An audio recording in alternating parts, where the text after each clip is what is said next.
Tim Brando. Okay, I am the bigger jive turkey. He is the best in the business. Tim Brando from Fox Sports, been doing this over 40 years, play-by-play, doing college football greatly on Fox. I'm going to ask you a college basketball question to start it because it's way too early preseason polling. What do you think of that, especially since UConn is number 5 in some polls and number 8 in some other polls? Well, bottom line is, yeah, everything happens too early in college basketball. The season starts too early, in my opinion. Mm-hmm. We need to get the tournament to finish in mid-April as opposed to, before the Masters. I mean, what's that all about? I know what it's about, yeah. But they either need to get that fixed or come to the understanding that the sport, its regular season, is lost when you've got 3/4 of it being played while the NFL and college football are still going on, and we only have like 2 or 3 weeks of actual regular season for people to even know who the hell these teams are, okay, before we get to the tournament. So there's a lot to be fixed. But, yeah, these polls, Dibs, that you're seeing, and look. I was hoping, Timmy, you'd just say they were crap. well, it's the same with football. Yes. I mean, football, how do you know? I will say that the difference with football historically versus basketball is in football we would use the hype from the Associated Press polling in the off season to help hype up and get people excited for the start of college football. The numeral of where you're ranked next to your name is used from by every network to promote these games, which has been part of the history of the sport for a long time. In college basketball, we have a tournament at the end, so your ranking doesn't mean jack squat. Okay? Thank you. To borrow a phrase from our friend Mr. Farley, who once did a little motivational speaking. Doesn't mean jack squat. Yeah. So in basketball, it's really nonsensical there. I've been staying up late with some Pac-12 Twilight with old Tim Brando and them boys. I think I caught you on Utah-Oregon State on a Friday night not too long ago.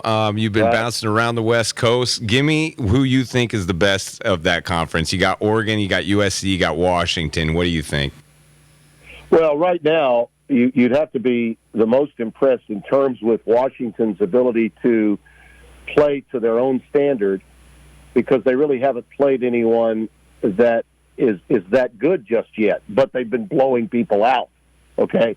When you're blowing people out that you're supposed to blow out and you're not playing down or up to the standard, okay, of the teams that you're playing against, that should count. That should matter. And I think that they are probably even now undervalued where they're ranked in both the AP and the coaches poll. Listen, that's another thing, Dibs, going back to polling for basketball.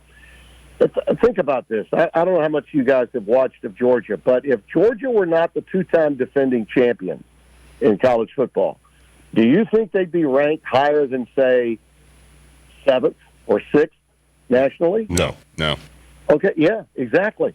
It's because of what they've done the last 2 years when they had skill position talent out the wazoo, and they had a walk-on quarterback who, by the way, was good enough to make it on an NFL roster. All right, this quarterback, we're not sure how good Carson Beck is going to be, and if not for Bauer, the tight end, I don't know where the playmaker is for Georgia, other than him, and he might be the best player in college football. Certainly, his best tight end. He's the Kelsey of college football, no doubt about that. But there's not a lot of help. They played a first-year Hugh Freeze coached Auburn team that was outmanned big time last week and barely won at Jordan-Hare and spent a lot of the game behind. I mean, and who have they played non-conference? Nobody. Who are they going to play non-conference? Nobody. So we really won't know anything about Georgia until they play Kentucky this week. And by the way, I think Kentucky's got a great shot. Kentucky is the second-best team in the East. Mark Stoops he's done the job. They got a quarterback now that can really sling it to go along with a quality defense. So to your point about who's really that good in the West, everybody, it seems, is. that league is top to bottom. It's amazing. They're doing a 3-month death march to Thanksgiving weekend. Yeah. As a conference, and they're the best league in the country, which tells you, kind of where college football is right now. Now, this is good news for the Big 12 and good news for the Big 10 because they're inheriting all but 2 of these teams. And I suspect that, if Brett Yormark is as smart a guy as I think he is, I would already be on the phone beginning to make some phone calls to make sure that we go ahead and get that land-grant institution out of Oregon and that land-grant institution out of the state of Washington into the Big 12 because they're both viable college football programs. I mean, Wazoo is the goods, and so is Oregon State. I mean, defensively, they just went up against, the best defense against the rush, Utah, and manhandled the Utes up front. The argument against the Pac-12 in the past, fellas, was always, they got great quarterbacks. Sure, they've had that historically. They had Elway, they had Rodgers, they had all these guys that could really play quarterback. But, they lack offensive and defensive line play. Well, if you watched that game on Friday night, as you suggested you did, you saw great offensive and defensive line play. That game was a rock fight. Yeah. It was not aesthetically pleasing because the defenses really control the game. But that tells me that the Pac-12 can beat you in a variety of ways. Now, will they cannibalize each other and knock each other out so that no team from the league goes into the college football playoff? Probably a good chance of that. And maybe the CFP committee wants that because of the extinction of the Pac-12 looming. But right now, I've stated this, fellas, publicly on Twitter, on social media, and I've not gotten a lot of pushback, even from my friends down here in the SEC, where you run the damn ball and you stop the damn run. I haven't gotten much pushback because the SEC has been a disappointment, and I think the Pac-12 is, at least for this year, all right, top to bottom, best league in America. The Big 12 has been disappointing by contrast. Now, I thought they had a hell of a year last year. I don't think TCU is as good as I thought they'd be. Neither is Kansas State. Neither is Baylor. Texas Tech, I thought, would be a team that would be on the come this year. They've lost some really close games, including to Wyoming, who, by the way, played Texas, the best game Texas has had. The greatest opposition they've had was to Wyoming, and that's where Spencer and I are going to be Saturday. The Lonesome Boys from Laramie are playing the best Group of 5 team in the country right now, Fresno State, in our fly in the ointment title game that we're going to have in prime time on Saturday night. Talking to one of the best sports commentators on the planet, Tim Brando from Fox Sports. Let me ask you about Colorado's program. I mean, really three holdovers. Oregon smokes them. They come back, have a great week in the second half, especially against USC. Your thoughts on what Deion has brought to that program, and what did you think about USC in the second half of that football game? Well, if you have followed me on Twitter, you know that the folks at Fox News did a piece at the end of last week. There was another one just released today where I absolutely blasted the media coverage of Deion's success story this year for, as usual, going the way of the opinionists, okay, as opposed to just dealing with the facts. It's biblical, fellas, when you look at this. Through the years, okay, it's been proven, okay, that men don't have real problems with the results of what happens in our culture, but we have the results are not the issue. Our opinions of the issue are seemingly the problem. And that's what's going on with the media's coverage of Deion Sanders. To label this success story as purely making Black America's team, the Colorado Buffaloes, is both a disservice to Deion Sanders and Colorado, to college football. 75% of the players in college football are black. That's been true for a long time. More black coaches have come to college football and done wonderful things than Deion Sanders. What Deion Sanders has done is transforming the game entirely. He's proven that you can flip an entire roster with only 4 guys returning from the team that preceded him and have a viable team that can compete with some of the best in the country. Now, I knew they'd get blasted at Oregon. Oregon's had they've had a lot of time to recruit great offensive and defensive linemen. That was the case before Dan Lanning, now in his second year, got there. He knew that. He knew what Mario Cristobal had recruited. And you add Bo Nix to the mix, who's a verified, bona fide Heisman Trophy candidate and a 6th year playing the position of quarterback. And, yeah, they were going to be at an extreme advantage when they played Colorado.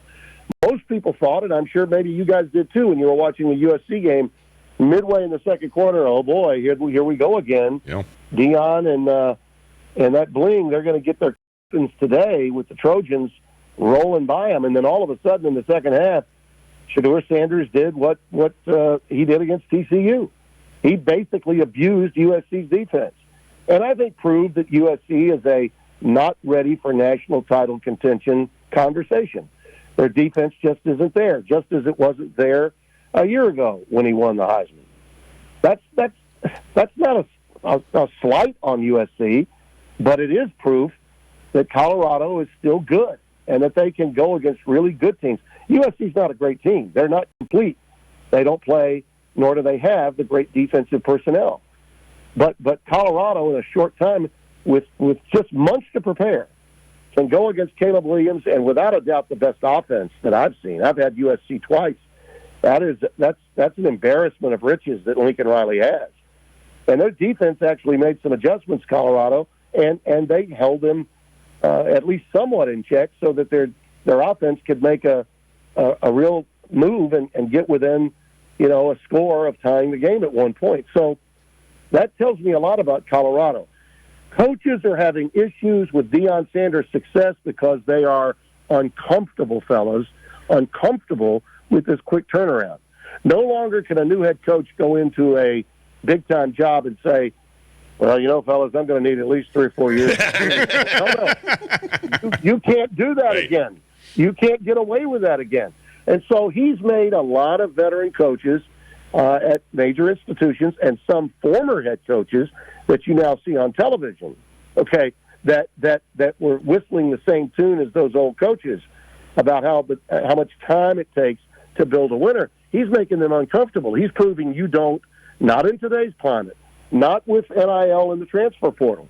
Now, he's going to need, you bet, in another 2 or 3 years when he says, you better get me now because this is the worst that my team's going to be, he's right.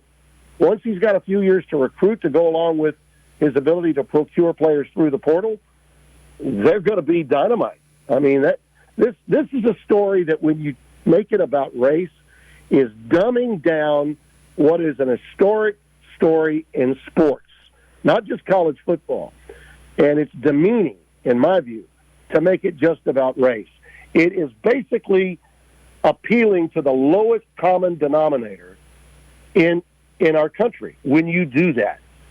And frankly, fellas, when you watch cable television through the day, whether you're watching the 4-letter network or the 3-letter network, it's part of the company I work for, this is going on every day, okay? Misinformation and just opinion because it doesn't cost anything to have an opinion. So we're going to produce something cheaply, put somebody up to yell and scream his opinion, and say that's the way it is. That's going to be the narrative creator for all of sports. All right?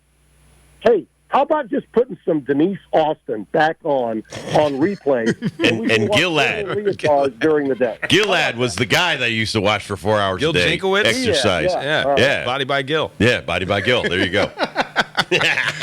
You offered up some SEC for us already, and that was more of the Eastern Division with Kentucky and Georgia and that big matchup coming up this week. But teach me about Alabama and what Coach Saban is going through the first 4 games. The big loss to Texas, the 14-point win to USF. Oh, my goodness. Everybody, let's jump off the Alabama ship, and then went back to just running the football, had his quarterback Milroe in there as we switched on and off, only threw 12 times. He was 10 for 12, but had him run 11 times with 2 scores. What's going on right now with Alabama?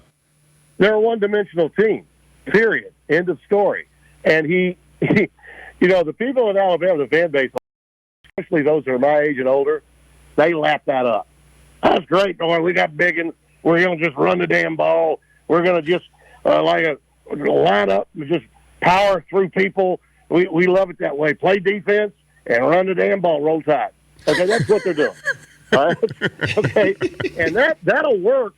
Okay, against the Lane Kiffin coach team, and Lane is spitting the bit because he owes Nick his career, and he forgets to call plays.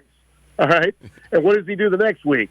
He runs all the plays that he was scared to run against Saban, and he puts a 50, drops a finger on LSU.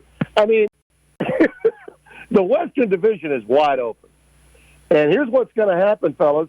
Mark this down. You want to jump on this one here, Gibbs. A&M's going to beat them. A&M is going to beat Alabama. And I believe that because they've got the athletes to defend the run. They will defend the run, and they will force Milroe to pass. And he is not ready to be a pocket passer. I mean, that was proven when Texas played him. Yeah. All right. And if you don't give him a run-pass option, then, roll him out, then you're really going to be in some trouble.